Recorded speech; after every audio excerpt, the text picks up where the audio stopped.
Welcome back, everybody. It was a great week off. We are coming back with some Whacknalysis for my friend Boomii from the Ashlands, which I think is like in Tennessee. It's like Tennessee Belegarth spars. I'm actually kind of excited about this from the sense that, like, I think that it's fun to review tournaments, but I think it's more productive to go over spars because there's just like a lot more information there. Like, you get to see people fight more times.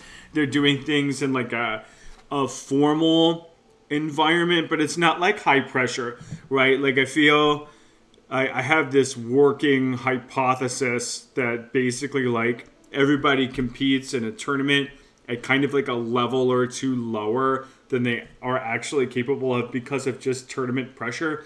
But when you have the spars that are like, we're counting for wins, it's first to tens, I feel like you get people's best. So I'm very happy that Boomii took up my offer to critique like and analyze spars, because it's a part of people's training as opposed to just like looking at the little bit of information around tournaments. Like, tournaments are cool, don't get me wrong, love critiquing this, but like spars, if I could review spars every week, that would be way more fun for me than tournaments. Anyway, let's get into it. Okay. So this is my friend Boomii right here, and this is, I believe their name is pronounced Salas. So it's Salas.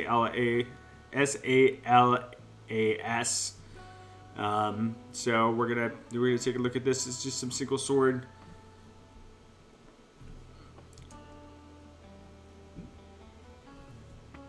Run. Oof.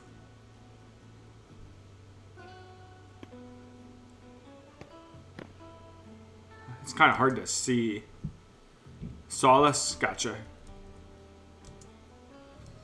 I think one thing to think about is if you're using like a phone camera, if they increase the exposure rate of the lens, the exposure duration, to be able to see in the dark better. So you definitely, I think that's where you're getting like some choppiness from it. I think we'll still be able to critique though.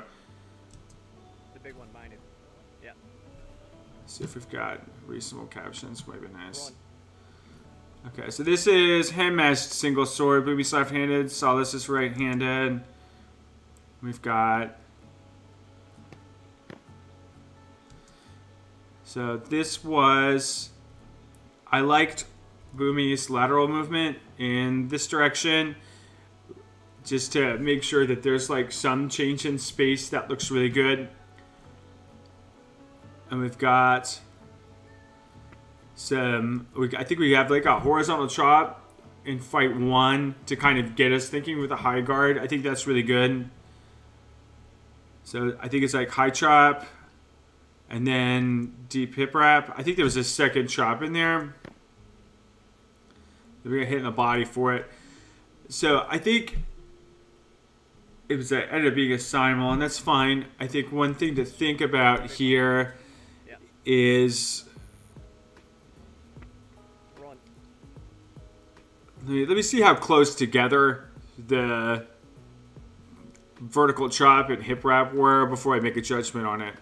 But we've got good sensitization there where we're going to hit that high guard with a safe shot to kind of get that hand up. So that was like high chop and hip wrap.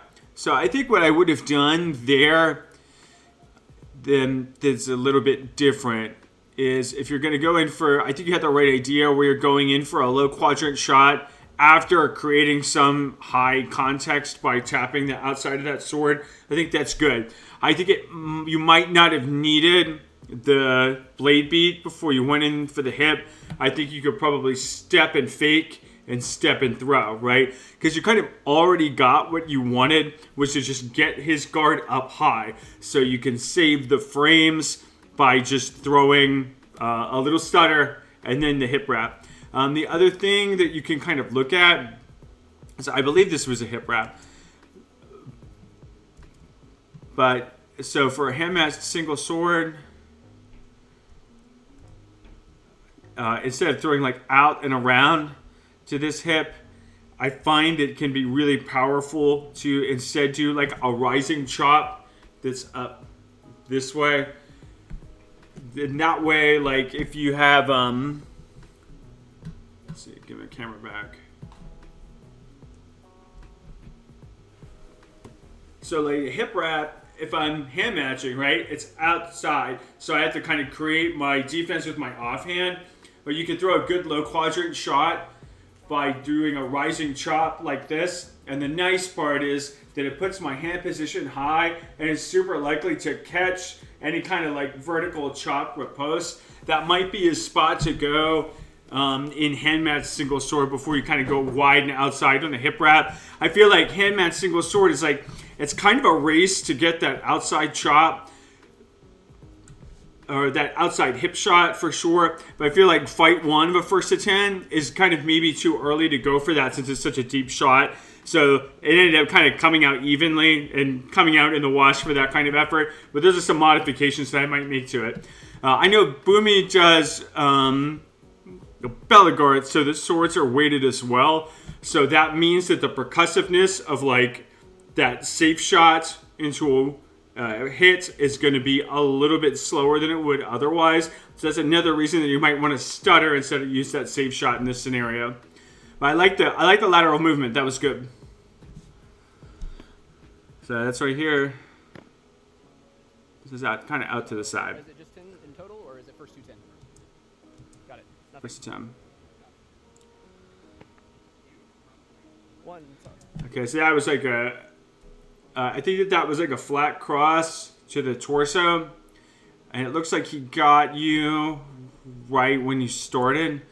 So let me see. Why do I think that happened?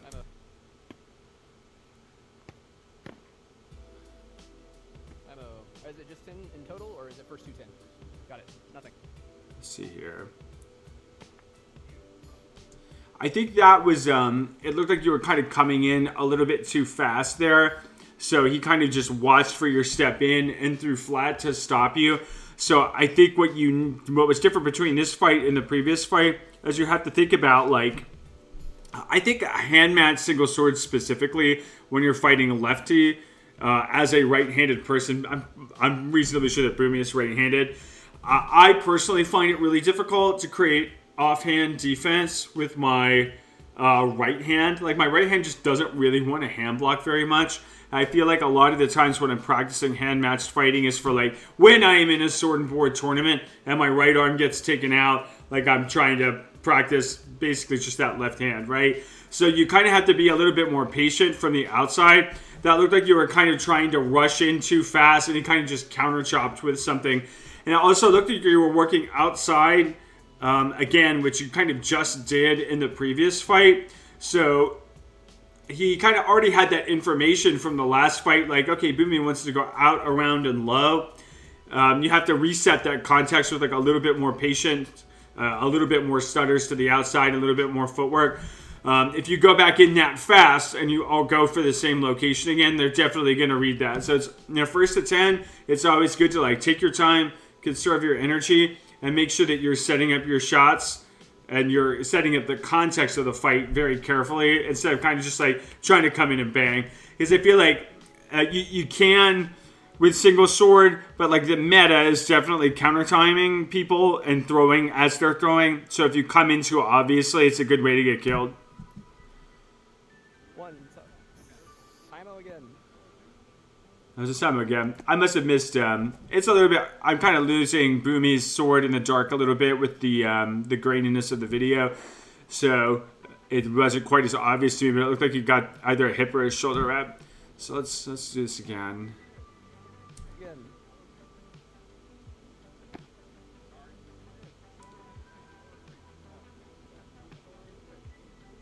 Let's say it was shoulder first.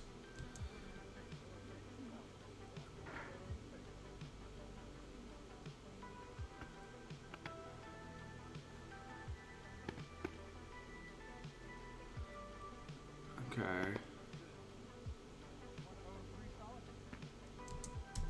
Go back.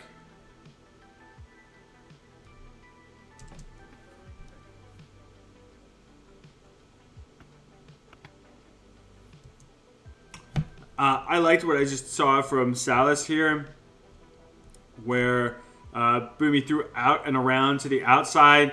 Ashlands caught the block and threw inside as a riposte. And he had his sword in a kind of a high position. It was like very safe there. So I think that that was a good way of like kind of saying like, hey, you can't just fly in here. I'm going to throw if you do that. It's a good way of kind of like keeping the pressure off of you, especially in a hand match single sword where it's just safe shots to the inside where your fist kind of ends up in the path that their sword would come in around to the outside are like super safe. They create some offensive and defense at the same time. They exert a little bit of pressure and then get your opponent to slow down. I thought that was a good call there.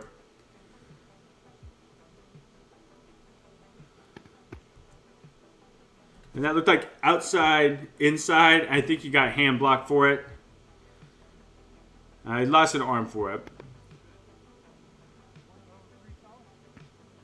I think that was Solace's win. What do we got here?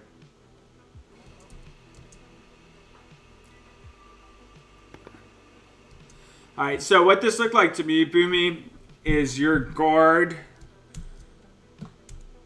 It's a guess, but I think your guard is a little bit too vertical. Let me see if I can remember the keyboard shortcuts. Here we go. Going back. Raising hands after win. That's good, thank you.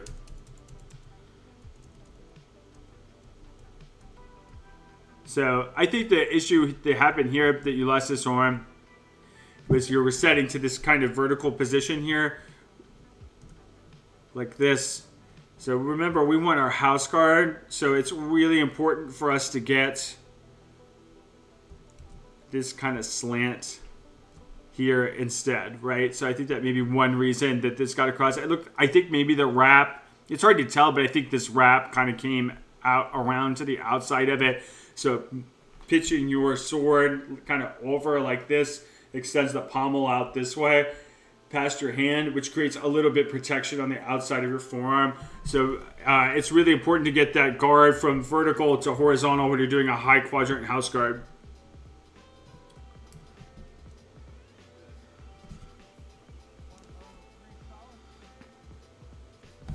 Let's see if I can get the speed back. Okay.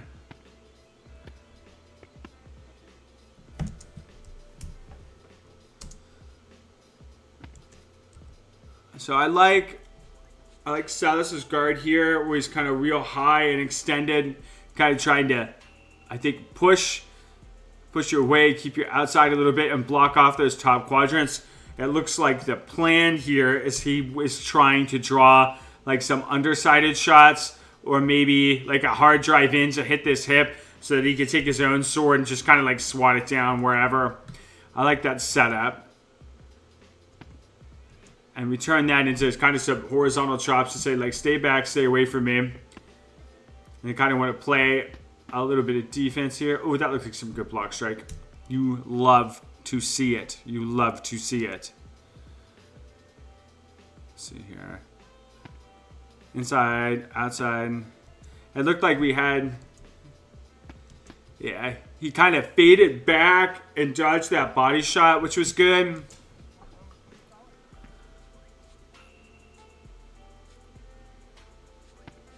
Inside, outside attempt. And we lost that arm. He's a Solace, right? Okay.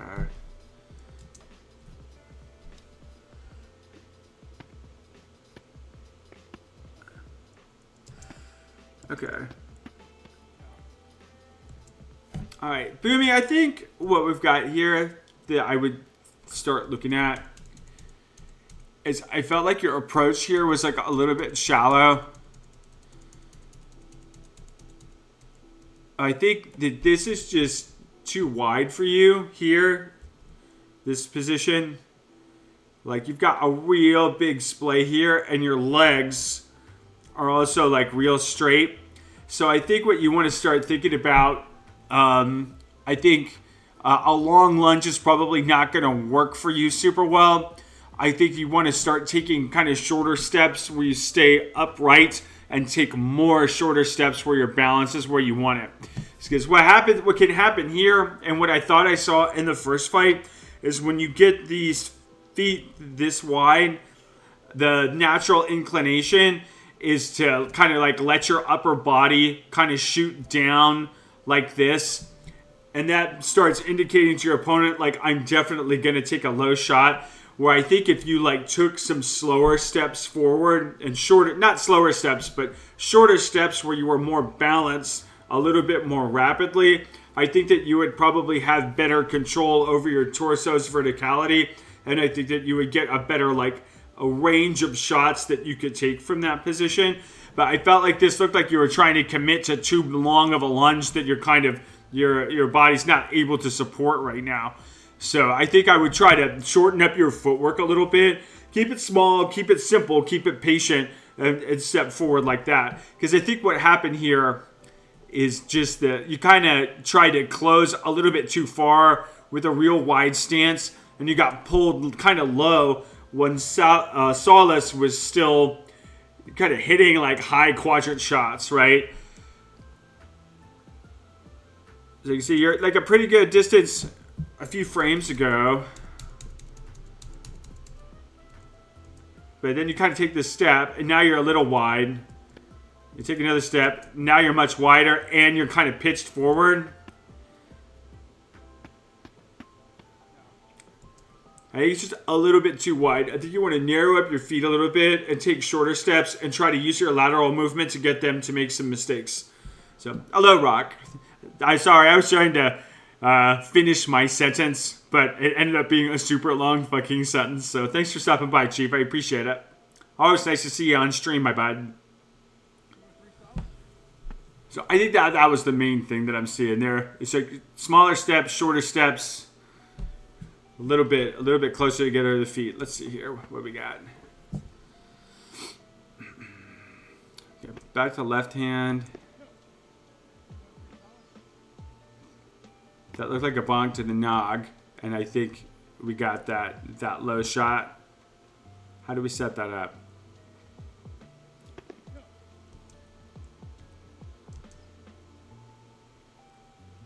I have trouble seeing this. All right, so this was... Why did this work?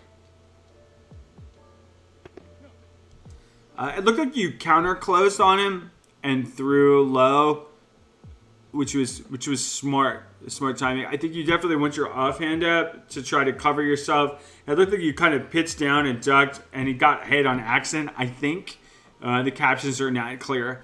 But that was a good example of, like, I think, if I'm remembering correctly, you backed up a little bit, made him come forward until he got real comfortable. You took some short steps back, and then you burst forward on him with like a small controlled step and hit a low quadrant shot. I think that was good, and it's more what your footwork needs to look like.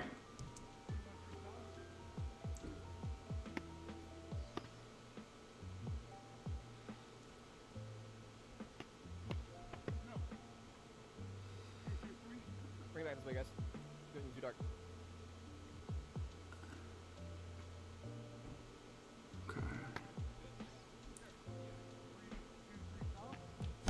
Let's see here.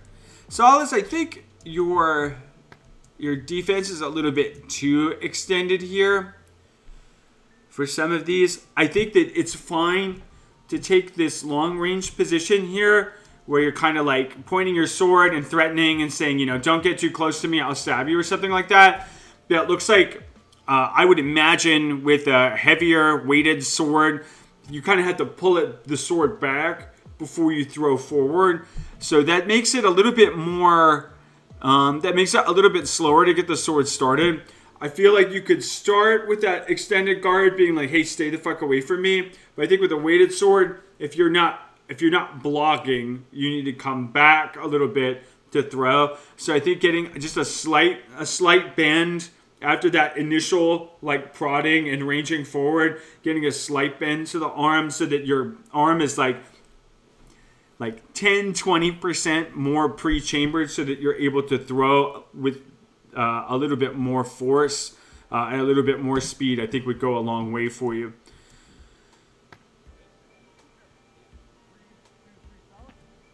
Okay, so I think that was like a stab, which was good.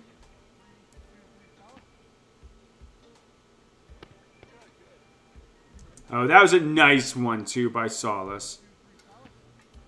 It's just, let me see it. So that was outside vertical trap, inside horizontal trap. And what I like about that specifically is that first vertical trap sets up like, hey, you should hit me on the inside. But then the horizontal trap afterwards puts your fist in the position in space where their fist is likely to collide with it, like coming in on the inside. So that's a really nice way of setting up just a very safe trap. And I think what I like about that the most is that most of the time when we are trying to use like setups like that, we usually work from like lower risk shots to higher risk shots. I really like how that ended with a very safe shot. I think that that's probably a good bread and butter that I don't think that I've done in a while. I think I've gotten kind of used to trying to throw like flickers and scoops and flat slaps and things when I'm not really like taking advantage of my horizontal and vertical chops, just like the simple bread and butter basics. So I'm definitely going to see if I can like work that into my game a little bit more. Boomii, I think that would be solid for you too. If you haven't thrown that already, that would be a good one, because you're talking about advancing in a way that's a little bit more conservative with smaller steps. So I think maybe some of your drives, instead of looking like vertical chop to the outside, big drive, hip shot, you could do like vertical chop, small step, horizontal chop, small step, hip wrap after that, right? And take it into 3 small steps instead of 2 steps that are like slightly too big. I think that might work as like a three-piece combo, because you've got like a built-in defensive attack in the middle of it that has a high chance of just being a stop hit and stopping their riposte in a hand matching situation.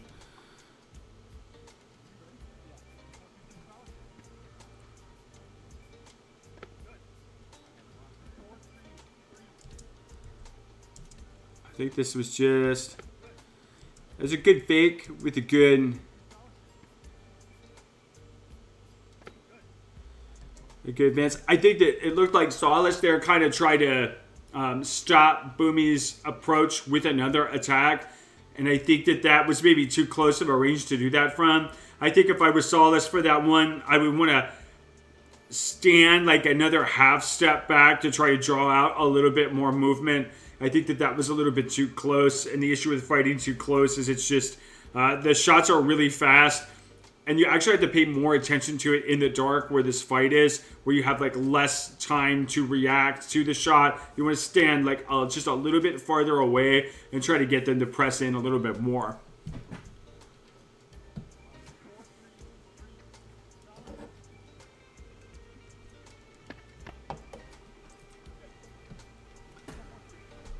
Okay, so I think that was a shoulder shot by Boomii. Let's see that.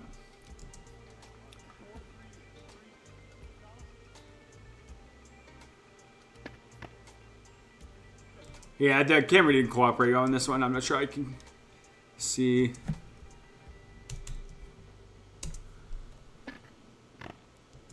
So that was like, I believe that was a horizontal chop and then a rising chop. And I think that second rising chop got forearm. And I think Boomii got body, I believe, on that one. I like that combo a lot. Like horizontal chop, rising chop. I feel like it would be even better with a horizontal chop, slight lateral step this way, and then a rising chop to get a little bit better of an angle to the inside of the forearm. And that rising chop, since their hand ends in the space that their hand has to go through to hit you, is super safe. So I think just enhancing that by moving, I think it would be, since Solace was right-handed on that one, I think it would be like stepping to his left a little bit, like stepping towards the inside of their sword. I think that would kind of enhance that a little bit. I definitely want to steal that for hand match scenarios. That sounds really good.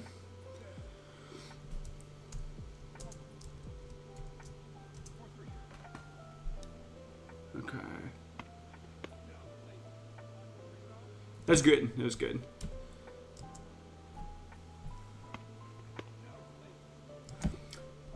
So that was another good high-low setup. That seems to be your bread and butter for single sword Boomii. That's good stuff. I feel like you're relying on that kind of a lot. I would try to mix in some of the horizontal chops that Solace is doing, because it feels like you've got like you really want to get in close, but it's tough to do that when you don't have like a shield that can soak a lot of attacks and stuff on the way in.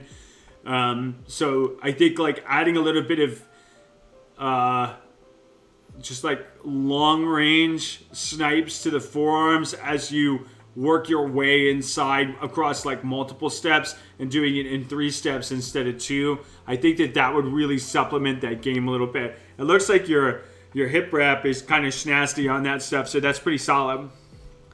I think just supplementing that with a little bit more like horizontal chops that are safe. You can do kind of like a flat wrap to the inside forearm where your sword ends in kind of like a high position, so that their hand kind of has to bump it on the way inside. I think would be like good additions there. Just like more shots to the inside.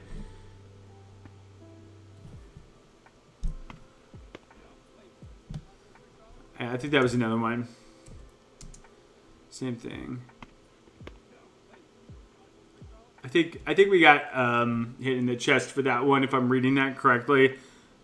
But I think that's 2 of that same setup in a row. We want to watch repeating that. Even if you have like a bread and butter that you feel like you want to repeat and use frequently, like it's okay to do that. But you still need to like, especially if you want to get kills with the same move across two sets. You want to spend a little bit of time on the outside trying to just make them forget the move that you just killed them with, right? And the other bonus is it helps you like catch your breath a little bit if you slow the fight down. But I think the past couple of tap-ins for a 1st to 10 here, it's basically like, I'm going to tap in, I'm going to use my kill shot. I'm going to tap in, I'm going to use my kill shot. There's a greater game of kind of moving laterally and juking and stuttering on the outside. Like, not every shot has to kill them. A lot of my shots are like, I'm not actually trying to hit the other guy, but I'm just trying to layer on some confusion and information that they have to assess, and then I'll just kill them with like something easy while they're thinking about like complicated things, right? But you can't do that if you're kind of like trying to use your big lead right at go. Like, you have to kind of think about 1st to 10s. Like, what's interesting about them is they're kind of a strategic game where the opponent kind of keeps track of the backstory of all of the fights thus far, and you need to extend the content of that story by just doing a bunch of bullshit on the outside, like circling, safe shots, feints, stutters, any kind of footwork, like in and outs. There's like a whole game to be played where you're trying to increase the amount of things that they have to remember. Like, you're essentially in a 1st to 10, you have a huge amount of time and space to kind of challenge the opponent's ability to store information. So you need to think about it like that is another vector that you can beat people on, right? You don't have to just kill them right away with like strong leads. There's like you want to exercise a little bit more of the analytical component, I think, in some of these.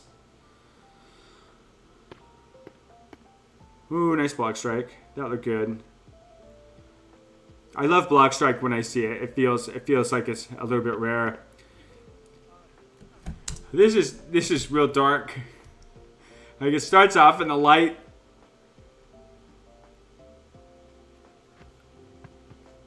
But then it ends up a little bit too dark to see what's going on. But there's a lot of really good dynamic footwork in there. I could hear the block strike going on. That was a good set. That was probably super fun. That is correct. 5-4. I think it's 5-4.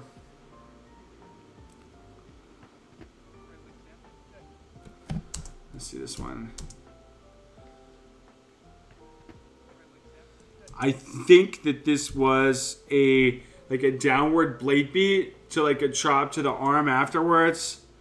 So just like, yeah, I think it was like a big swat, and I think that was a great counterplay for that extended top quadrant defense. Like, Boomii's just like, get that the fuck out of here. Smashes it down and then gets like a shot in after that. I believe it's what happened here. That's good. Like, I think the camera's fighting for its life against the darkness. Yeah, and having like dark sword covers makes it a little bit harder. But I think this is the only video of the 3 that we're going to look like that is this dark. But it's definitely like ramping up its exposure time as high as it possibly can.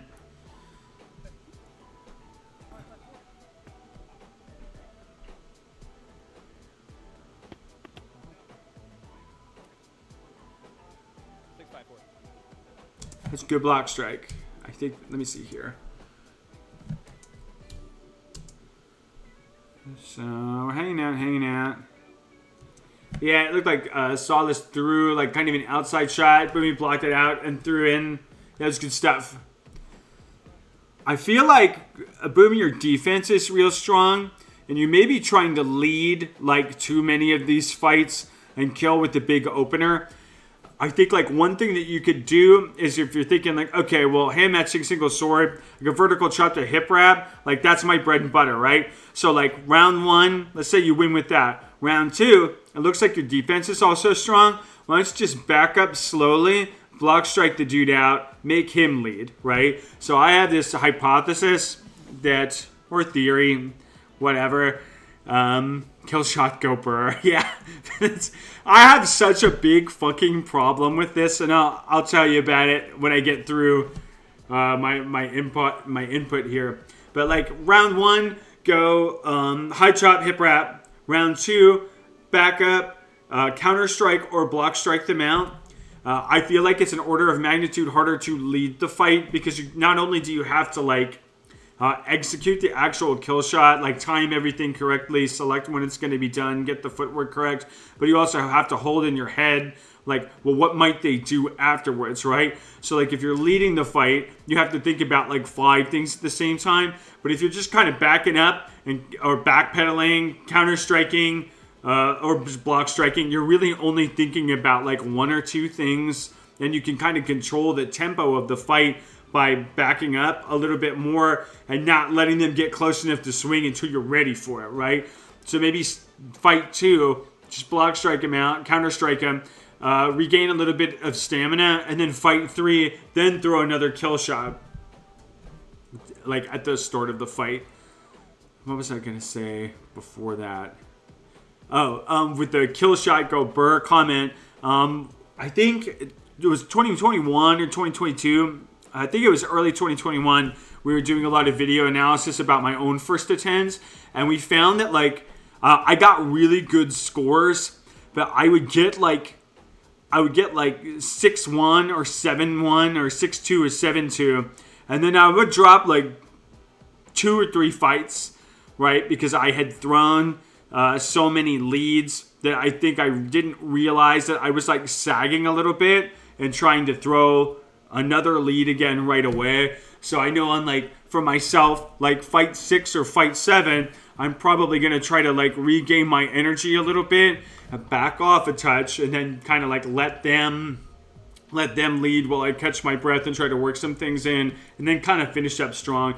There's like a first attempts also have kind of a really interesting energy management game to them as well, which I think is important because like the warlord style pits in modern tournaments, they have that too. So it's just a kind of an important skill to practice. But you might start with like lead 1 fight, lead 2 fights, then back up, counter strike, block strike on fight 2 to regain some energy and make the opponent kind of like have to force them to express the vulnerability of opening up the fight a little bit before you kind of like get back to your thing. With your kill shots going burr. I think that was another one.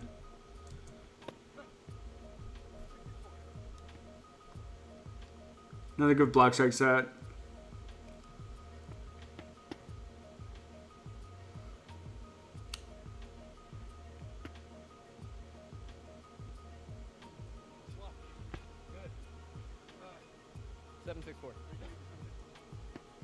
I think this was in more...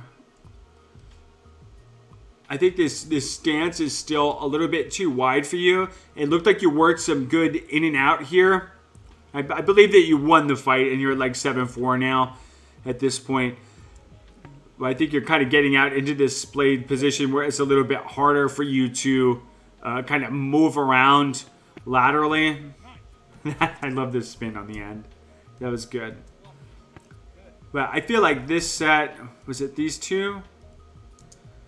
These two sets, like, I like what you're doing here, where you're playing in and out at their max range and looking for opportunities the opponent presents to you by, like, making some sort of footwork error or range error or spacing error. I like that a lot. I think it would be easier to move in and out for you with a slightly narrower stance. You're getting a little bit too low and a little bit too wide.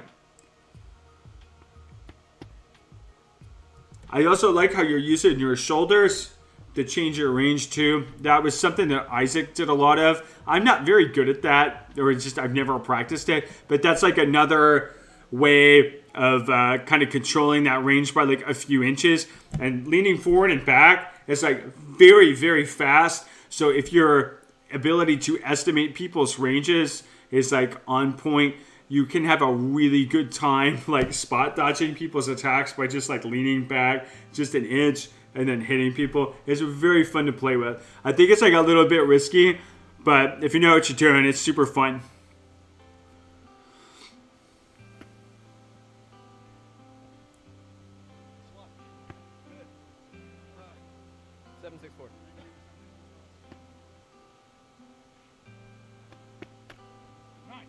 I like to spin there. You got a good body shot.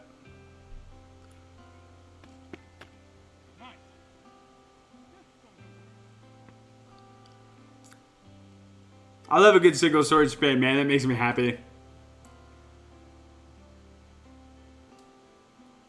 Alright.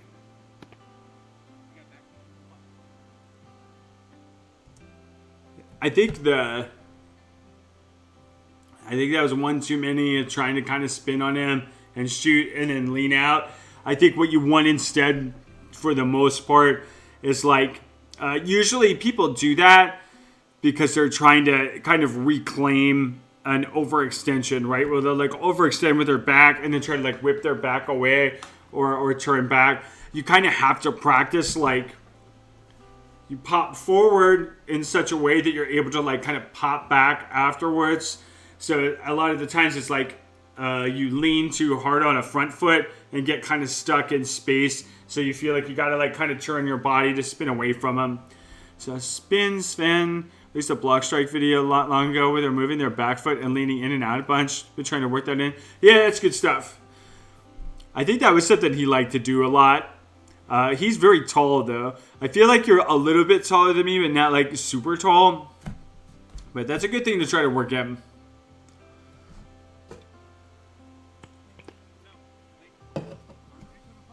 I think these past couple of fights, you've also had kind of a vertical guard too. Remember, we want that nice slant for house guard.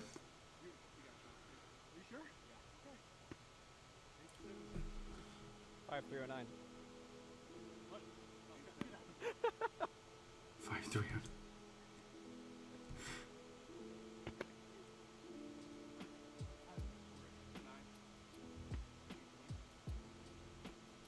Game point. Great block strike. Good job.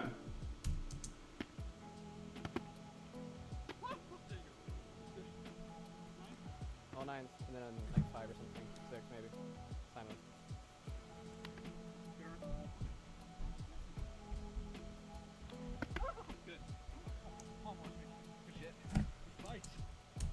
This is the last one.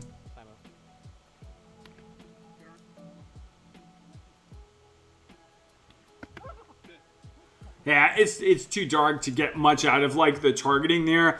I think like with the video quality here, the kind of things that we're able to look at with any kind of authority is basically just like footwork and positioning and stuff like that.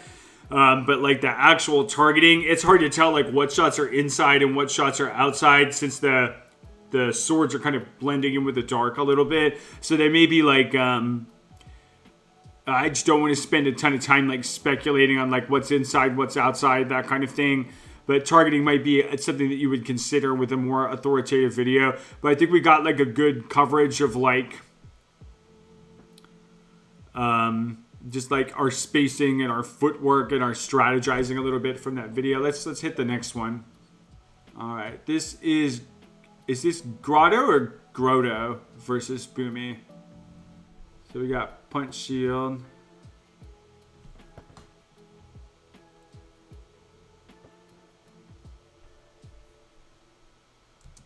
Let's go back. Like Frodo with the G, Grotto. Okay.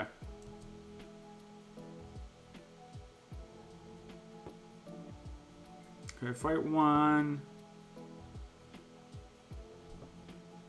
I think I just have a stutter to a shoulder wrap.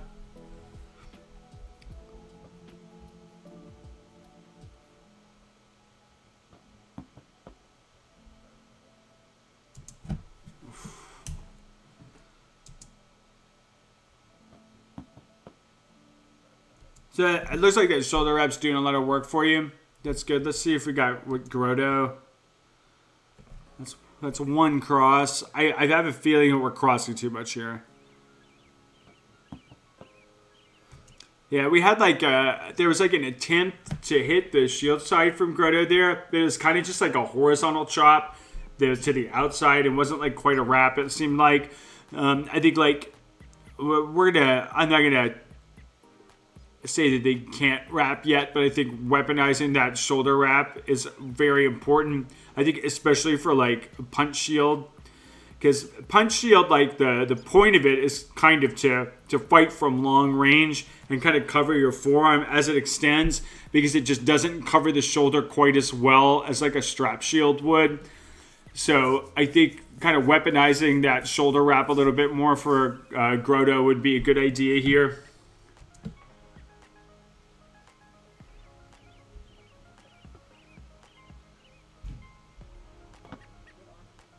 That's kind of another cross and a shoulder wrap there.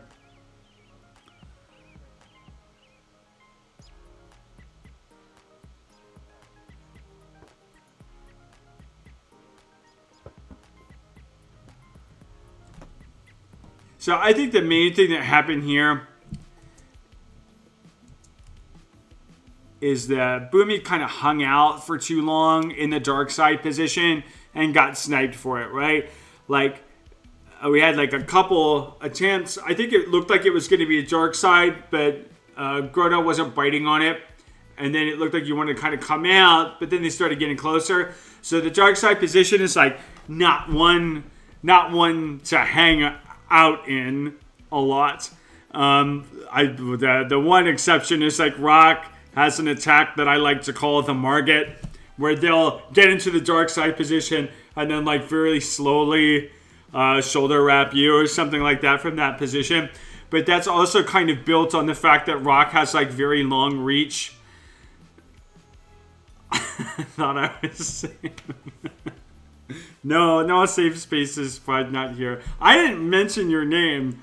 And to be fair, Rock hit me with it too. I think like the next week or something. I felt so bad. But the point is that Rock uses that position, but they're kind of very fleet-footed and have like very long reach. So I think that that's a tactic that I think is available to them. But maybe not someone that's like Boomii's build. Part of the core kit now. Yeah, you keep doing that. You see what happens, bud. I'm gonna roll spam you to death there, lad. So I think for the most part, dark siding is something that you like. You get into the position and then you get out of it as quickly as you can and you execute the plan. A lot of plans that you use that rely on your opponent exercising some kind of response. So what's really happening there in that intermediate response is not that like you're reacting multiple times per plan. It can feel that way sometimes. But the way that I think of an exchange like that or a lead is like both fighters are basically kind of playing in a double blind scenario where you have like a prediction that the guy is going to do something based on the openings that are presented to him, but I'm not really reacting to those things. I'm kind of just like aware that, okay, if I open up my shoulder like this before I dark side, it's very likely that they're going to try to cross at that. But I'm not like actually reacting to that cross with the dark side, because the dark side's like kind of a slower thing to do. So like for most leads, I'm not really reacting in the middle of them to figure out what they do, like as an option, but rather I'm usually exercising some options first to figure out like what is the reaction likely to be, and then I'm using something that will cover that reaction, and I'm kind of just doing it, and the other guy is probably going to do that thing, essentially, but it's not like step A, I take this position, step B, I wait for them to attack, step C, I finish the dark side. It's really just like dark side, and then usually they attack the correct position in the middle of it.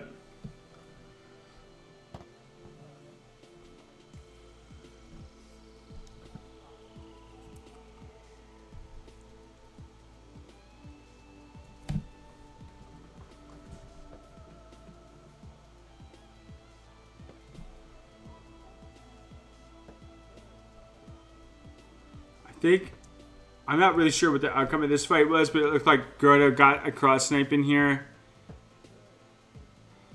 I think what happened was that I think Boomii kind of like backed up a little bit, but it looked like you were maybe looking for an opportunity to attack at the same time that you were like kind of being attacked. I think the best thing that you probably could have done there is like fully clear out.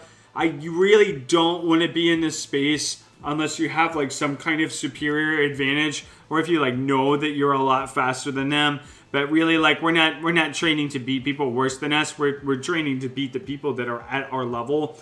So I think I would try to default to like backing fully out if you're not within the parameters of your plan. And maybe playing like a little bit more defense. Like you kind of can't play like 50% defense, 50% offense. Like it's really just offense or defense.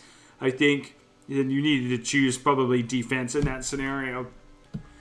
Like block strike is like, you could kind of argue is like 50% offense, 50% defense, but I feel like that's kind of like, I think that the reason that block strike is like something that everyone should learn to do, but it's not a great thing to rely on, is because when you're like trying to grind and block strike someone out, whether it's like you're just close quarters, at sword and board or what, is like what you're really doing is saying like, okay, the sum of my training and my drilling I know is higher than the sum of your training and drilling. And I have done so much drilling that a lot of the time that's like a set bet for me to make. And if I could just get to that position, it's like very close to an auto win.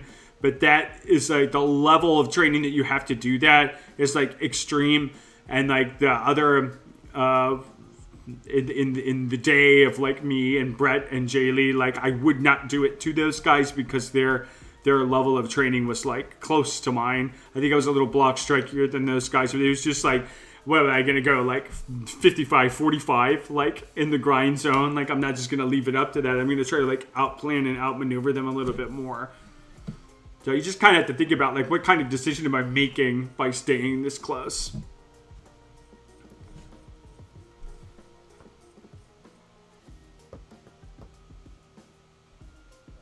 That's good variety, like outside, inside. What was that? That was kind of cool. That was like a kind of a dark side, but like a vertical chop. A lot of like punch shield attacks are mysterious to me because I don't use punch. But that was a good shot. I should probably get one and use it.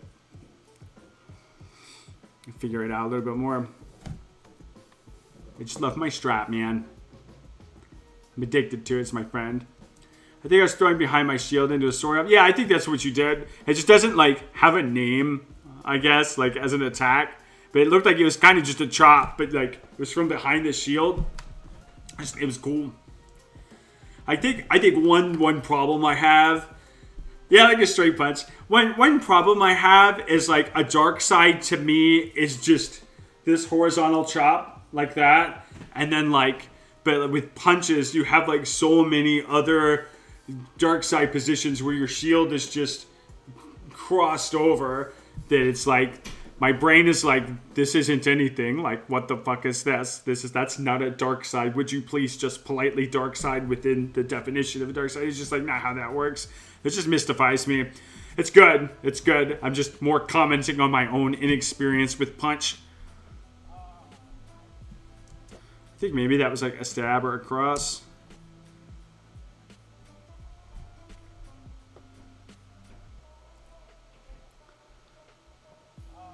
Yeah, I think so.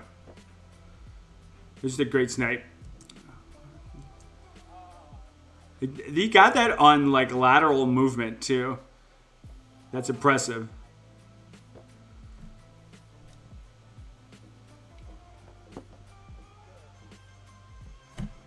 All right. That's a really good dark side to. I think it was just like a cross, but that was really good transfer of the shield from the dark side position to out of it. That was really quick. I think Grotto's main thing is like he's fighting at Boomii's pace, but they're like half the size of Boomii, right?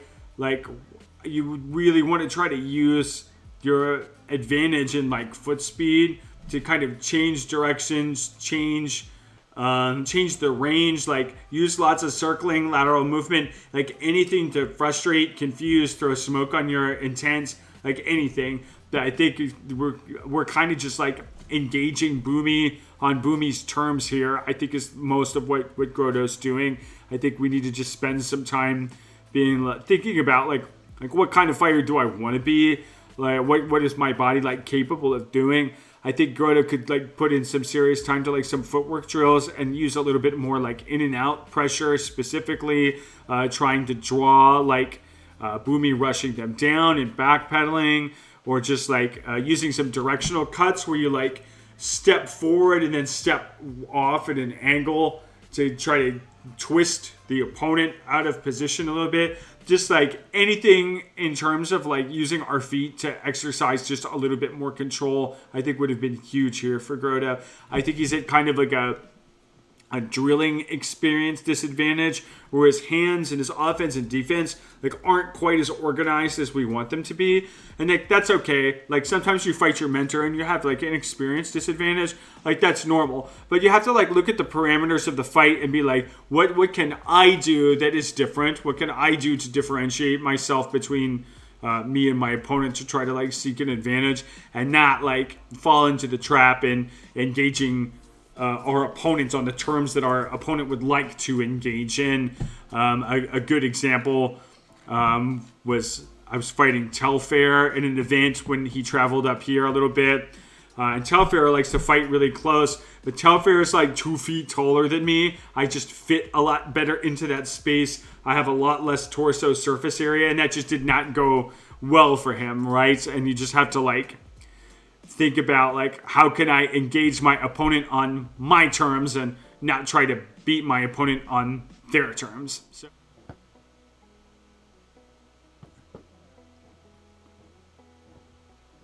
Okay, is it arm train? Oh, it looks like we had someone call the shot late. That's always good to see honor there.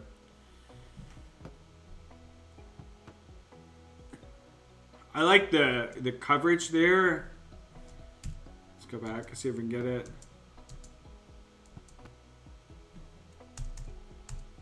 Great coverage. Right here, you can see that this arm is totally covered. That is a great position and a great way to kind of end that. Good job. We're at the right speed.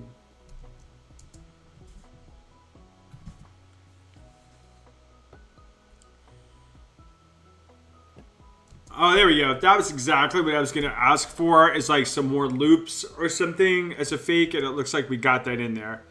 So we got like a...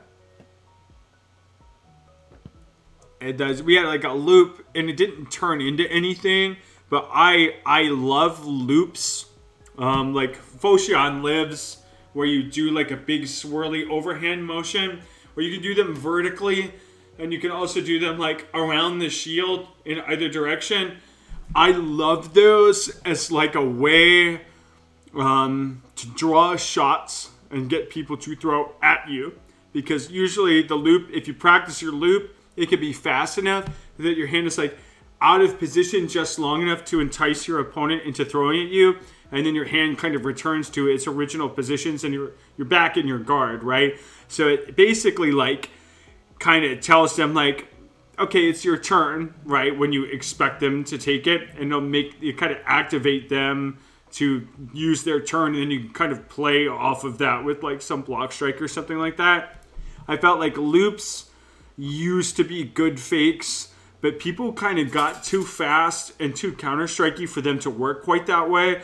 I feel like to use a loop as a feint, like you really have to be wailing on them because it's like the way that it works is like, since it's has so many more frames than like a stutter, a lot of times people will like, when you loop over their head, what happens is like they raise it up thinking it's going to be a shoulder shot, and then they move it out of the way thinking, oh god, it was a fake, and then you throw back at the thing that you like looped at. So it's like a special kind of fake where you like, you know that you have offensively shut the other guy down, and you're going to just take your time to get them to move like out of position. It's basically like kind of a double fake in a way, but I really like it as like just a signal to like get them to throw at you if they're going to counter strike, because it's like a little bit more fun, I think, than stuttering.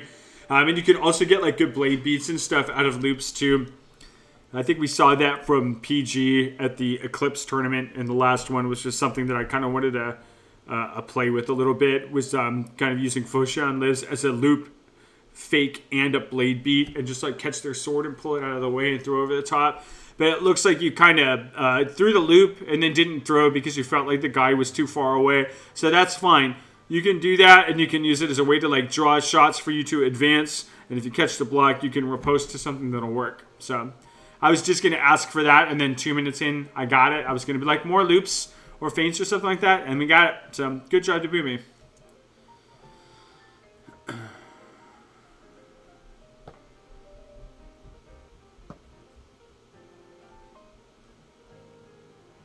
I think that was post. Just like changing our mind of posting. I think one of the ways that you could tell that you are standing too close and not respecting their range is if you get hit in the leg. Like, that's the first thing that getting hit in the leg tells me. It's like, shit. Like, I'm standing too close to this guy. I'm too unthreatened by them. I need to back up a little bit. So Foshan as a blade beat is nasty. Gonna try that move. Oh yeah, it's disgusting. It's disgusting. Which is why we're here, is for disgusting stuff. Oh, I went here. So we got a little bit.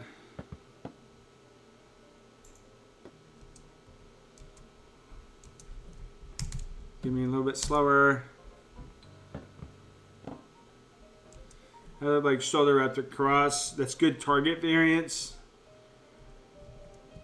Boomii, I would like to see you work on when you're in this range, right? And you're banging with somebody. I want you to try to work on little lateral steps while you are grinding on people, and kind of not like reaching with your back and tilting, but just taking like small lateral shifts. It opens up a ton. It costs 0 energy or close to it.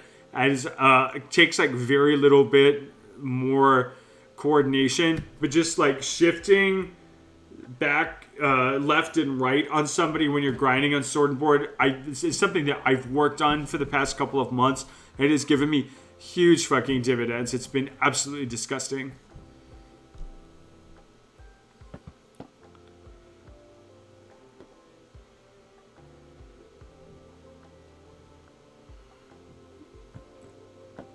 Okay, a little offense from Grotto. It didn't quite work out. I think the main thing for Grotto here, I liked that we're like, okay, like I'm kind of getting pieced apart because I'm going their pace. I'm going to try things and go my pace.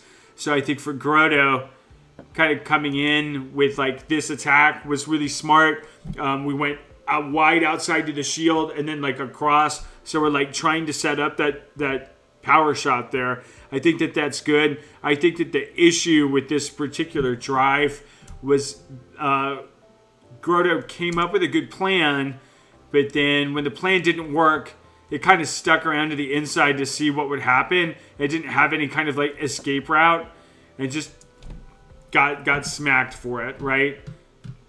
I read scripts to bounce my camera so I could continue a little bit. Let's turn this off for a moment. Just keep going. You'll have to pretend I'm still here and I'm not making weird faces at anybody or anything until that turns back on.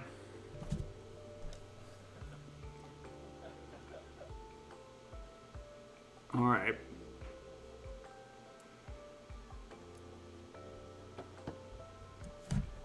Let's go back. This was really nice. I think what we had here was a kind of a low, safe, shallow shot to like a sword side hip. I don't think it was going to hit, but I don't think it was meant to. But it was really just to pull the high cross out from Grotto and counter off of that. So that was a good setup. You saw how like short that flicker was, right? It just hit like right here. And I think that was just to get this cross to come out so that we could kind of throw a counter cross of our own. I think it had paid off there. So you got to start looking at like setups like that as basically, okay, we're back. As basically like, okay, if I'm getting hit with setups like that, that means I'm probably crossing too much. So like, if you get hit with like a dark side, for example, that means that you are crossing too reliably. Like I said, I'm not reacting with a dark side when I hit someone with a dark side. I am just throwing it out there and guessing what is going to happen next, and it kind of lands. I think it's the same thing with like a setup where you get hit with like a off of a cross like that where they just catch it and throw it back at you in that pattern. It means you probably need to go to some other quadrants.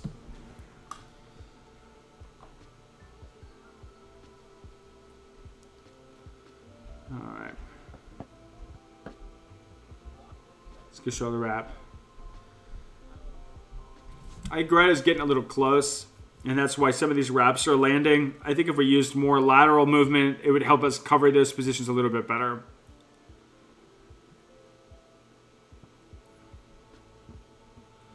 I think that must have been the first of 10 with sword and board. So I think it looks like we're going to do single sword. Okay. Okay, I think this is a little bit older of a video than the previous one. And I know that Boomii just got over some back injuries and stuff, so they're probably still in the process of rebuilding their footwork. But that footwork looked really good there. We had some good lateral, good range control, counter circling. That was pretty good. I think we still kind of had that vertical guard. It makes sense that we would have it since we saw it in the video that was like closer to the present. But we need to get that house guard kind of slanted up for that top quadrant and not trying to handle that like vertically. We want to turn it to about a 45-degree angle, maybe 30.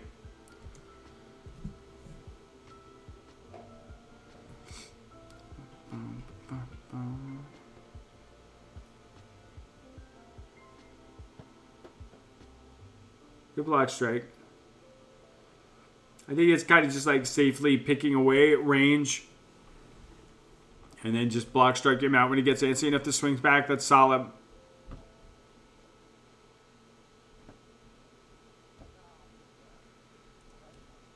That's a good stab. I think it looked like our feet got a little bit inactive here. Which makes sense because we had like a really big footwork fest on the previous round. So you kind of have to watch that a little bit.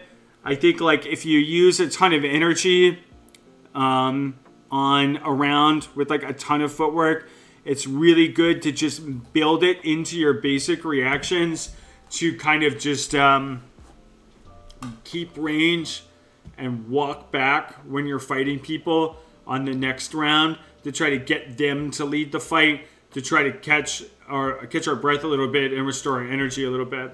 So to clarify, this video was from post-injury, but I was really fresh compared to the past video. It was after a long work shift and just trying to bang it out. Okay, that makes total sense. Thanks for clarifying that. I appreciate that.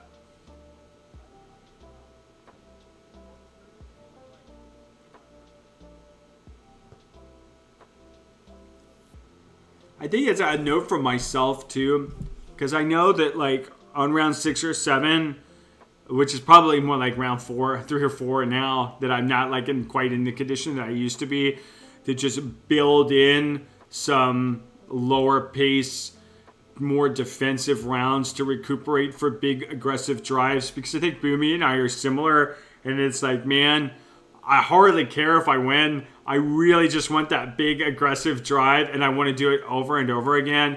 But I think slowing myself down and saying like, okay, it's fight 3, it's fight 4. I'm going to do like a calmer approach to this one to try to keep my energy topped up. Because like if you're ahead on someone in a tournament, especially if like in a 3 out of 5 and you're 2 up, like now the pressure is on them, right? And they're going to want to kind of open and come to you. So like what better to do than to like just keep range, defend yourself, recuperate a little bit, and let them burn a little bit more energy, like trying to catch back up while you kind of top your energy supply up. And then got big drive after that. So that's something I want to think about for myself a lot, I think. Because that was a big problem the last time I looked at my first attempts.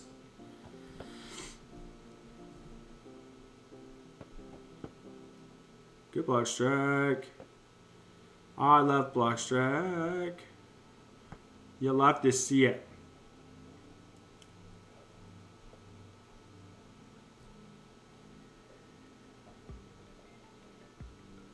Okay, good side to side here. I think that was kind of too deep of an attack. And he got crossed for it. So I think it's best to, you have to compare your speed, your foot speed to the opponent's foot speed when you want to drive in for low quadrant shots. Like if you're similar speeds, you're able to do it. But if you're at like a speed disadvantage for footwork, you kind of need to play off of, you can't just surprise them with that low quadrant shot a lot of the time because it takes you a longer time to close the distance. You need to do something to like get them offline, or lock their hands up high before you hit that low quadrant shot, like as a part of that sequence. I think like if you're faster than them, it's probably still not optimal to do it, but you can kind of make a better case for it to justify it like as a surprise. But I think a low quadrant shot from the outside, like from driving through the safe range into low quadrant range and skipping that far away top quadrant range, that's something to do when you know that you have the speed advantage or you have established some kind of positioning advantage. You just don't want to go there that fast.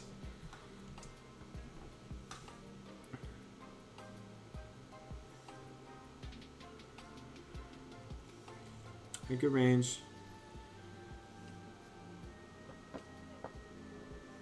That was good defense.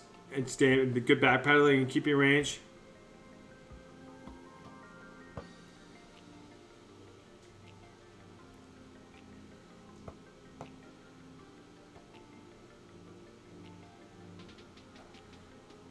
Okay, goofy footed stance. It's like kind of a hand block. We talked about that with Magnus's video at Keep a little bit. So like usually the goofy footed stance, I think you used it to try to just catch a good hand block and kind of work your way in. But usually you want to work that with some kind of like uncrossing your feet. So let's go back. Back. So that's fine.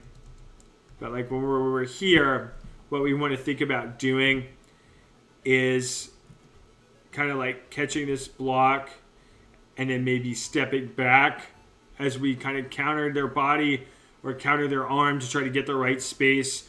Or I think what I would rather see is if this space here was a little bit longer, what you would do is kind of switch from your goofy footed stance and switch forward like this. And it basically allows you to kind of like cheat and take a really long step forward. And also the shift in your shoulders kind of throws off your opponent's picture of what their combat geometry is supposed to look like. So a lot of the times they'll just like whiff or accidentally throw wide or throw at something that they think will be in range that is not, because you switched like which shoulders forward. So this is a good start, but this is kind of like the level 1 of goofy footed stance where you're like, I'm going to use my arm and my hand as a temporary punch shield. But the level 2 is this feet switching, either to retreat or to move forward quickly like that and throw off their perception of what the range of the fight actually is. So we got...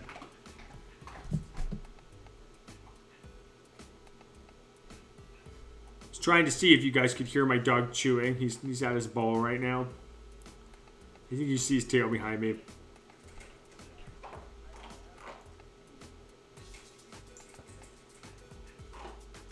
Yeah, you can hear it a little bit. That's funny. I can see like the sound bar jumping up when the dog crunches. Okay, so let's go to this form on our block strike right here.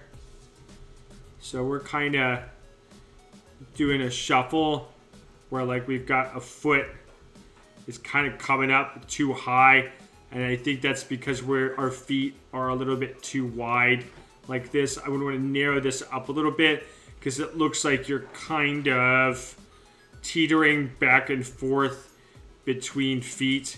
Like you're putting this one down and then you're lifting it back up, and then you're putting this one down and then you're lifting it back up, kind of like in a seesaw motion. But I think if your feet were narrower, you'd be able to take something more like a step, but you're kind of like almost kind of toddling forward because you're using, I think you're trying to like extend your reach with this forward lean like this. And you don't have to do that. You can just narrow up your feet a little bit and hang back a little bit and then kip forward just like on the shot and then kind of rotate back. I know you're saying that you're kind of trying to use spins back and forth lean, but I think that you need a slightly narrower stance to be able to do that effectively. And you kind of like another level of it is like you just have to kind of trust your block strike and move your feet a little bit more slowly.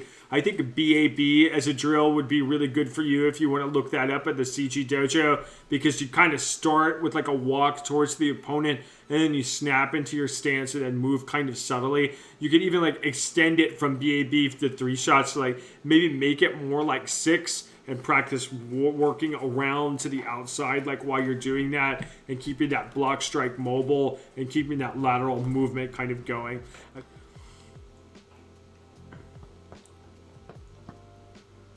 Yeah, you can kind of see right here that kind of teetering back and forth between feet. You'll watch yourself do that a couple of times. So right here, good spacing.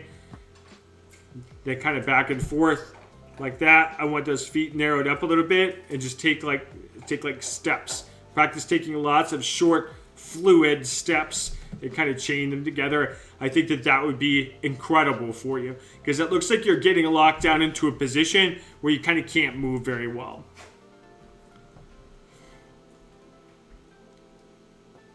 Love that big loop.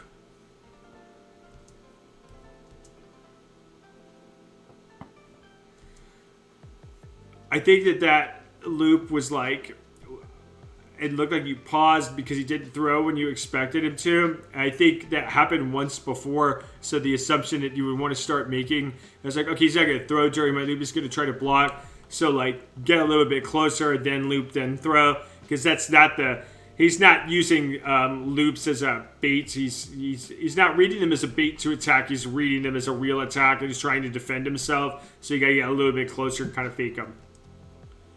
Hey, buddy. Thanks for putting your disgusting wet nose on me, buddy. Yeah, goofy foot in. I think that was the stuff right there that I was talking about in the last goofy footed set. I think you used it to back up here. I think... Yeah, right there. Do you see that foot switch back?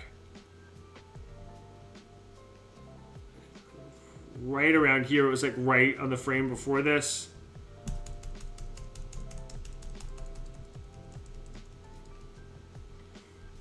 So we step. Goofy footed. I think my only critique right here is you can see that there's like this intermediate step here where you kind of sprung the trap when you went to like this middle distance here, but now you got your feet super close together and then you kind of finish the motion to hit it.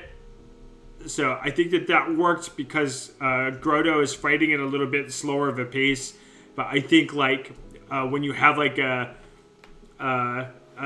gimmick there that has like, I'm not using gimmick as like a colloquialism to mean like a low-level pitiable strategy. I mean a gimmick like where you're going to do something surprising that's like outside of the norm of fights to try to get your opponent to make like a big error. I think when you spring that kind of trap, you can't like spring it halfway and then spring the trap the second half after that, right? You kind of have to just use the gimmick, use the full trap, and then if you want to use it again, you just need to get like a little bit of time so that your opponent kind of forgets what to do about it. But that was a great use of that goofy footed stance into the retreating cross step. So that was good.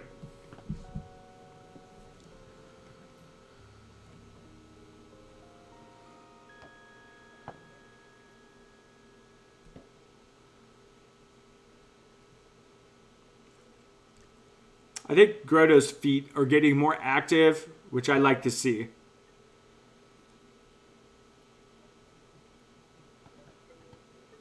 That's good.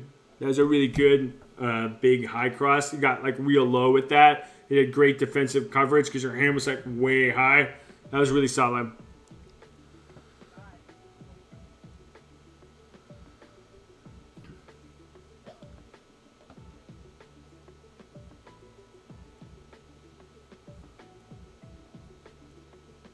I'm going to try to remember the number.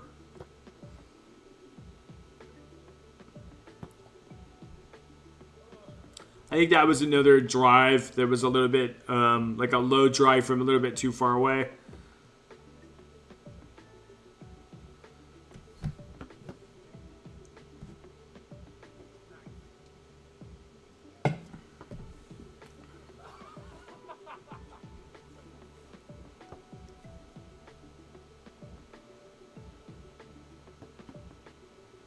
Good fake. I actually didn't land.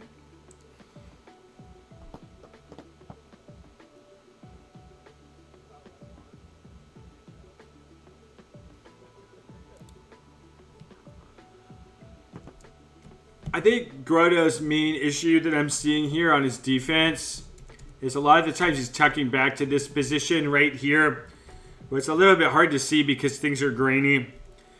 But we're getting this like, this is not a defensive position when you have your arm in a 90-degree angle by your hip.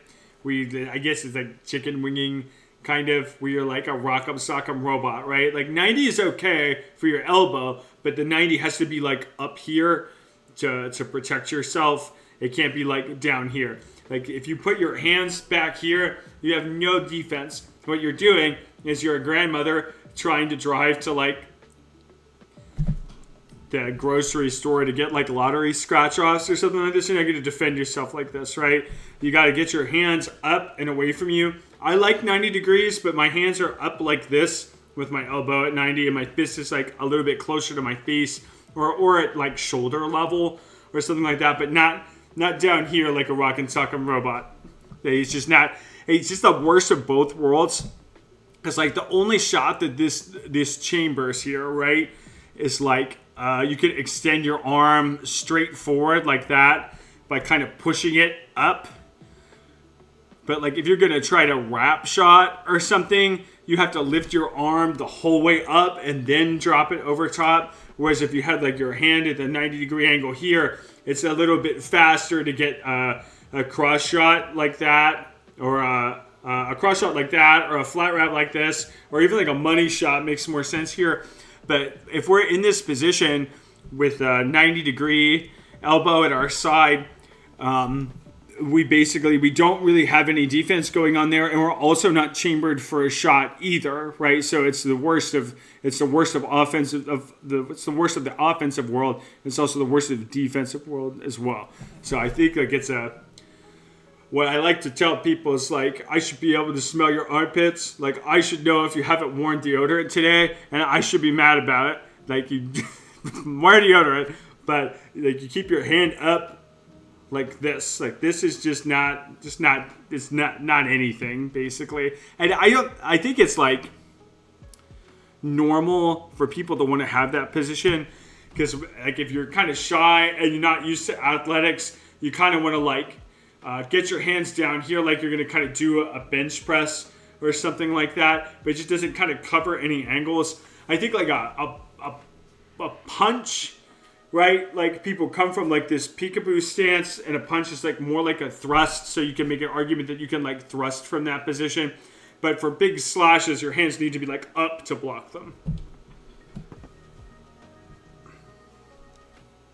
I think just like Grotto solving that would probably solve a lot of the defensive issues that we're seeing here. Hey, baby boy.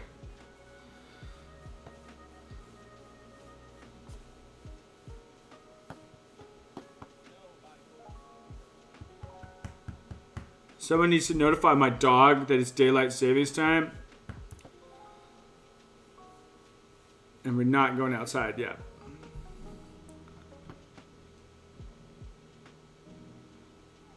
I think, Boomii, you are sometimes having that tucked position as a defense.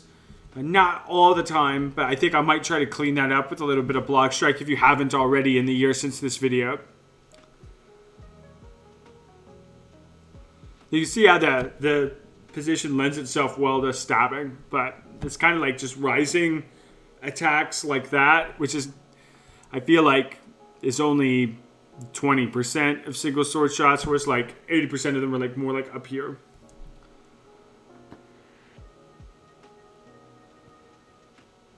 It's good.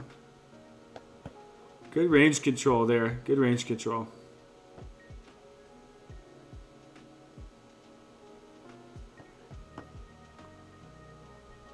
Yep. Good fights. It's Talon versus Corvo.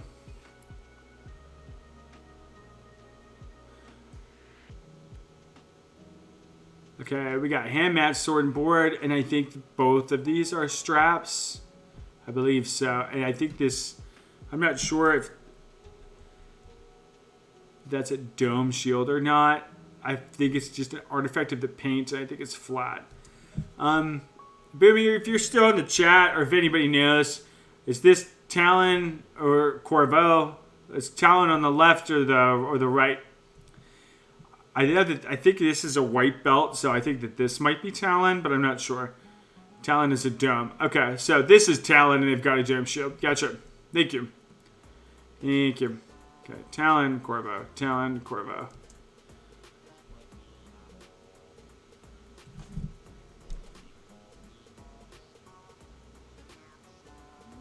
All right, good lateral.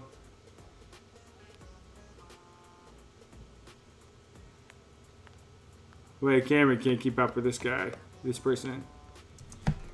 Okay.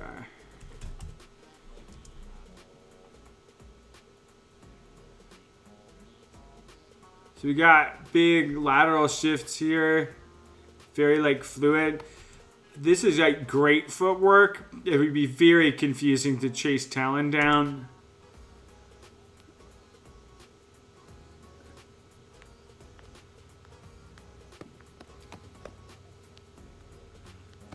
I think we've got like a good stance.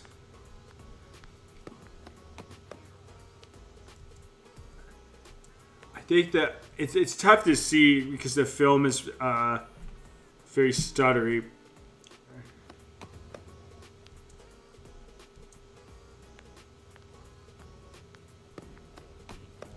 Okay, so I think the main thing that happened here, whoops, wrong button.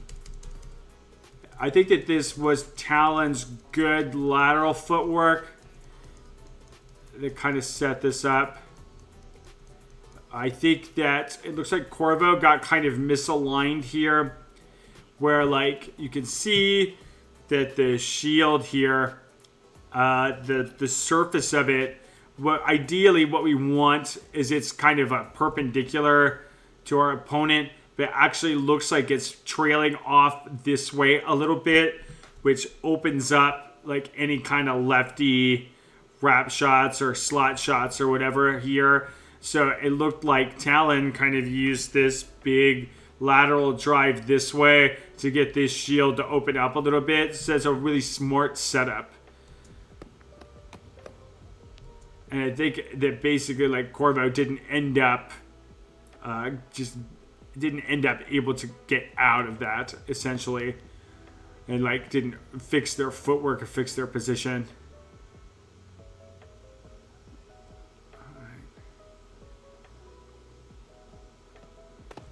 I really liked Talon's approach here, where they started with, I believe it was shield foot forward, and then sword foot. And then we switched. We switched like 2 or 3 times now, right? So that's really confusing because it's like the hip shot to the outside here.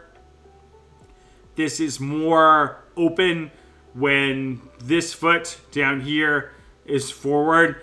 But since Talon has switched back and forth between both positions pretty frequently. There we go, back. Since Talon has switched positions rapidly there, it's hard to tell if like that's an accessible target or not. I'm not sure if that had any effect on Corvo's choice of targets here for this fight, but I can imagine it being one that would work quite well.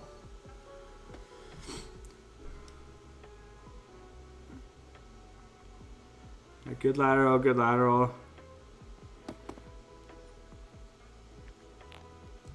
So I don't think that sword foot forward here is the best stance for fighting against a left-handed person, because Corvo has to make a couple of assumptions here, right? So the first one is that Talon is left-handed. Talon has all of their experiences in this situation, and Corvo's experience here is not, right? So I feel like by standing sword foot forward, this hip is more of a target. So like that gives Talon more options where they can either kind of slot for the shoulder, throw for the forearm, or throw for the hip. I think what I would want, especially with a low strap shield, is I really like shield foot forward for this, because it takes this hip and moves it back. So it means that this person has to drive deeper and closer to be able to hit that hip wrap. So I feel like in a hand-matched sword and board scenario, it makes it a lot easier to control what quadrants they have access to, right? So like hand-matched sword and board is very much like a war of attrition, where you're not trying to open your opponent up so much as you are trying to limit what they have access to, get them to try to do something committal, and then hit them for it, right? Or have them commit to a specific direction and then take a deeper position and hit them in the body. And I think that it's just the way that you do that is by controlling what targets are reasonable for them, and you want to try to keep it limited to these high quadrants for as long as you can, and make them kind of desperate to hit these lower quadrants here by holding them backwards, back and away from your opponent a little bit longer. I think that looked like a good cross. It's so hard to cross dome shields too, especially like a lefty dome shield. It's just fucking impossible to do that. So I think that was probably, if that hit, that was probably a result of good lateral positioning, one would assume. Yes, so there was like Corvo had a really good setup shot to the outside. Go back. So we had this setup shot right here to the outside, and then I think what you're gonna see is this foot is gonna kind of slide out this way a little bit, but the center of mass is generally gonna move towards Talon's right to kind of set up that. Yeah, it was a good footing switch too, which is another way of like kind of changing that angle a little bit. So if we go back, you're gonna see sword foot forward, chop, and then switch to shield foot forward and wrap over. So it not only gets us closer, it gets us off in a lateral direction. And I think that's what made that work. So that was really sharp. Really sharp.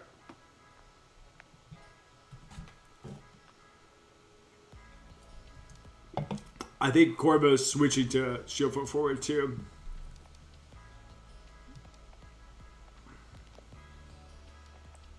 That slip.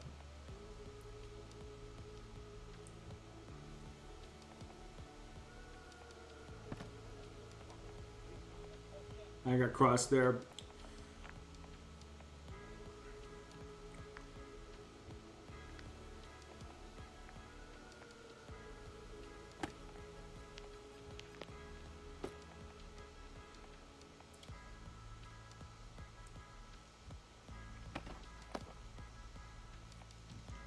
I think that was kind of like just hitting at the outside to kind of set up like a expectation of a block, and then hip wrapping and stay closed in.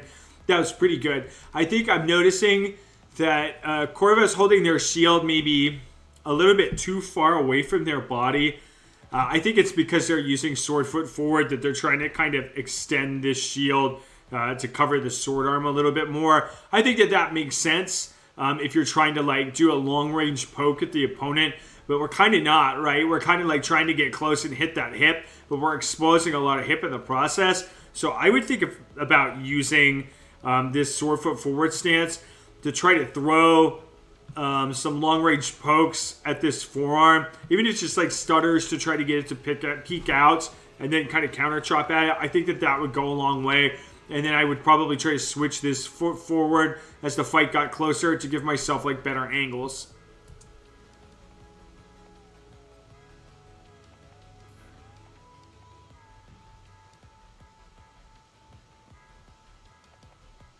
Okay, I think we're also letting Talon kind of set the pace for us a little bit. And we're not using a lot of lateral footwork right now. And we're not taking any other positions. I think Corvo's basically kind of letting Talon take whatever side-to-side position that they want. There's a little counter movement. That was great. That was a great snipe. Yeah, actually, now that I see it, so it looks like Corvo let Talon move left and right as much as they wanted, and Corvo didn't kind of counter move, but I think they started to use some small lateral shifts on the retreat to kind of open up that hip a little bit. That actually looked really good. So watch it slow. It's not like a linear retreat. I think there's a little left and then a little right. A little left. A little right there. Now, that was smart. I think it was that movement, that side to side, that kind of opened up that hip. That was great.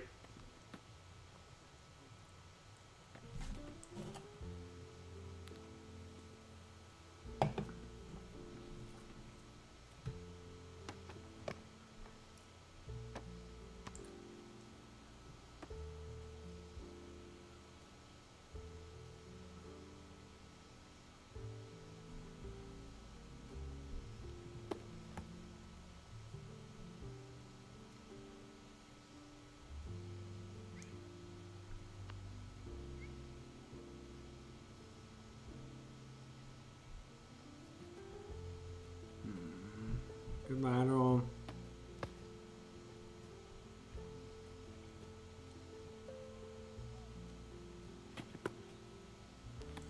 So I definitely see Talon switching back and forth between swordfoot forward and swordfoot back, and that's good. I don't know if there's like much strategizing for it. I think for a dome shield, you really want shield foot forward so that you can hide inside of it a little bit better, and also because the rim of the dome shield, since there's a curve, it makes it more difficult to kind of stretch your arm forward, stretch your shield foot forward to cover your sword arm as you're throwing with it, right? So like you kind of want to, you kind of need to understand that like you can't get the best of both worlds when you make an equipment choice like a dome shield. Like you're gonna lose some offensive potential, but the understanding is like the defensive gains from that is like massive, right? And like covers a lot of those offensive losses quite well. Like it's harder to throw dark sides with a dome shield. I don't even really know if you can. It probably depends on the dome and on the person, on the shape of the person. It's like a little bit more difficult to do. But I think that I would probably spend my points on just like shield foot forward for the most part, since you can't really get that same armoring where you throw your shield arm forward to cover for your sword arm. I think that the thing about the difference in these shields that this highlights pretty well is that this is pretty low slung. So this does lend itself towards being like sword foot forward. Low slung shield with a low strap is a lot easier to synergize with your sword arm and create coverage for it while you're throwing with sword foot forward. So you get like a lot more safe long range pokes and like dark side type attacks. So this is kind of like a clash between shield ideologies in a lot of ways that I feel like I want more exploration of those ideologies. It kind of feels like these shields are in their hands because it's the shield that they have, and it's almost like happenstance. But like there are specific styles with sword and board that different styles of shield kind of make more effective, and I would like to see more exploration of that, right? Like I would really like to see Talon over here use more shield foot forward. And they've already got like super strong lateral positioning, which is a huge part of making up for the offense that you trade away for the extra protection of a dome shield. So they've like already got that going for them, right?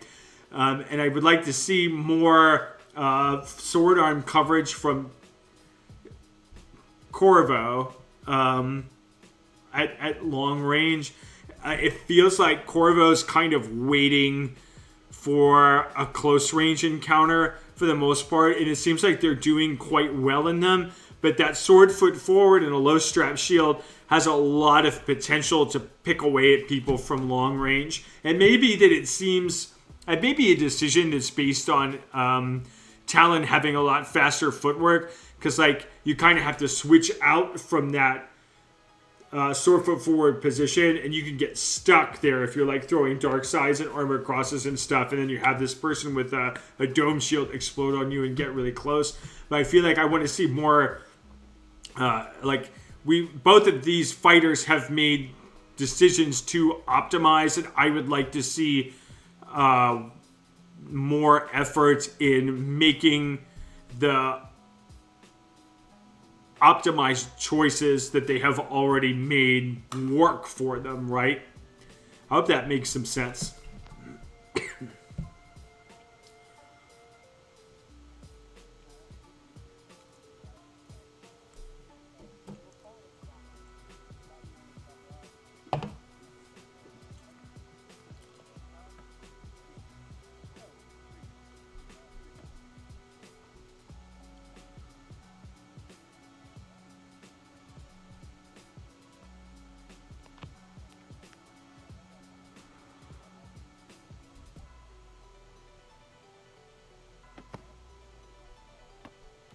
How's that good counter positioning? It looks like Talon closed in. Yeah.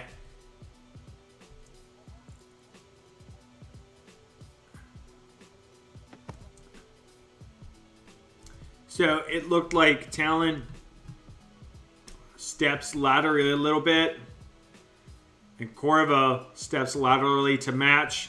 And then on turn 2, Talon moves in. I think that Corvo kind of used some of their stored momentum to step laterally again.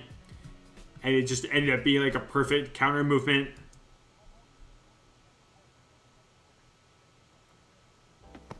Yeah, that was really good. That was really good positioning.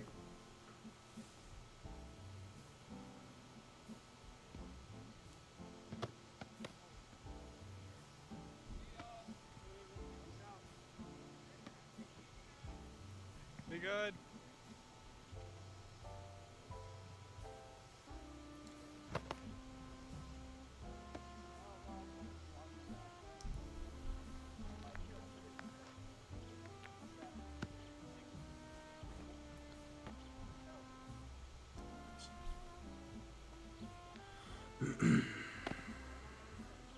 Yeah, good lateral there.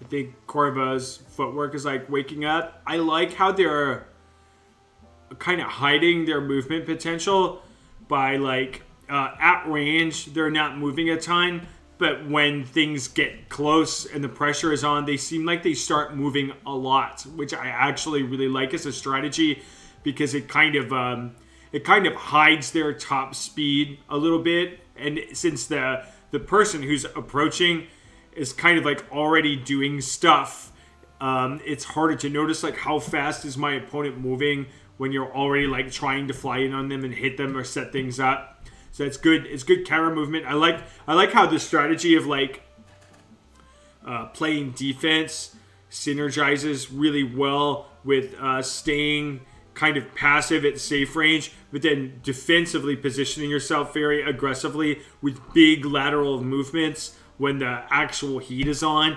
I think that's a pretty cool synergy right there. Like not using a lot of footwork until we have to. It kind of masks our intent, and it also conserves a lot of our energy, so that's good.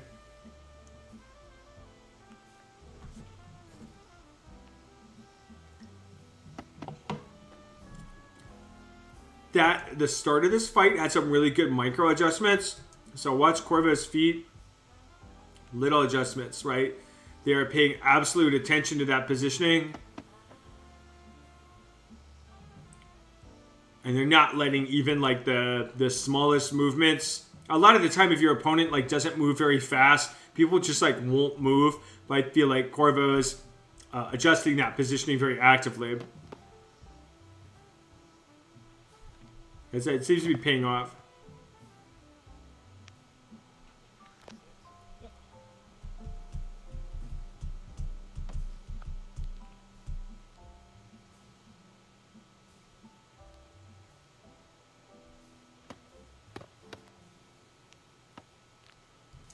Oh, God.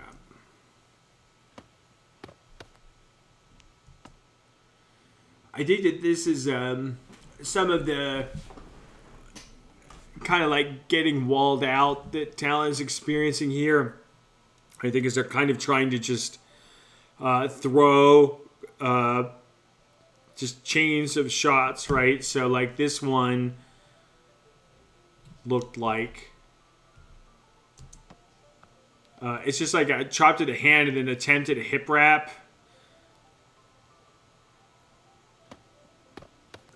You know, like based off foot positioning and foot speed. And that makes sense as like a general strategy. But I think that Corvo's demonstrating that that's like not sufficient. So I think what we need here is like, for example, on this fight, instead of just like throwing a vertical chop to the hand and then coming in and throwing at their hip, we need like a vertical chop to the hand, move in a little bit, stutter, maybe like a high cross, or something like that, like a deep shot to the shield side shoulder, and then hip wrap after delivering that short stutter, right? So like you need to do something to kind of break up that timing of your own like onslaught of attacks a little bit and not just rely on just footwork and positioning. I feel like that's kind of an example of like, it's a very common thing to do, and I used to do it a lot too, where if you like have a speed advantage over most people, the temptation is to try to always use that speed advantage all the time and try to beat them like on attributes. You're basically saying like, I have higher stats than you, so I'm going to use those stats to beat you. But when your stats kind of like aren't sufficient, you have to start strategizing a little bit more deeply and try to like mix up the timing or explore like other areas of combat that you could beat them on, which I think like stuttering would have been the thing here that would have gotten us a few more wins.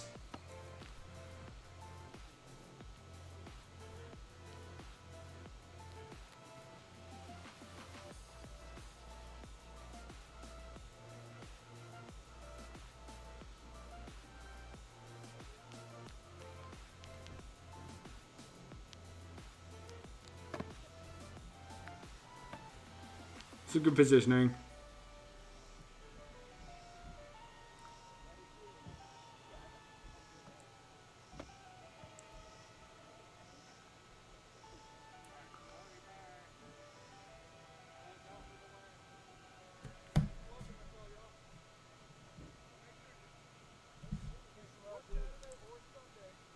Okay, there we get like a attempt at a blade beat there. That's good.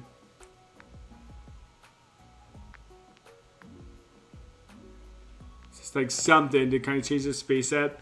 That looked like too deep of a drive at the hip out of the blue. Yeah, you had to set those hip shots up really carefully. I guess it's definitely a fight where I would say like, hey, my lateral movement isn't granting me as much control as it normally does. So I'm going to make a little bit more conservative in the shots that I'm throwing and not try to like drive in for that deep hip so quickly. Because like yeah, throwing low raw is something that you can do when you can get that foot positioning a little bit more solidly, but it just doesn't work for situations where your foot speed is kind of matched a little bit better.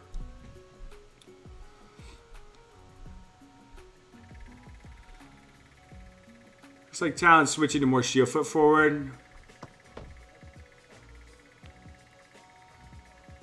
Now back to sword foot.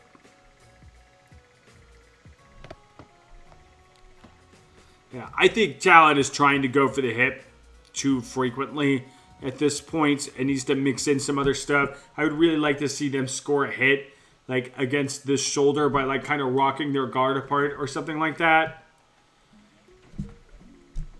But I think it's just it feels like Corvos basically like understands that like the only two quadrants that are going to happen are sword side shoulder and sword side hip, and it's like as long as he keeps those protected, he doesn't have a lot to worry about.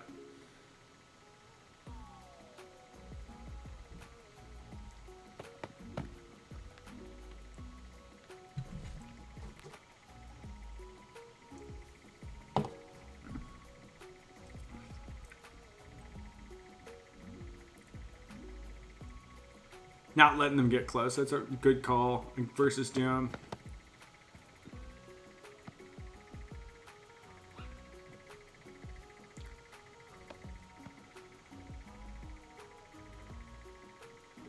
All right.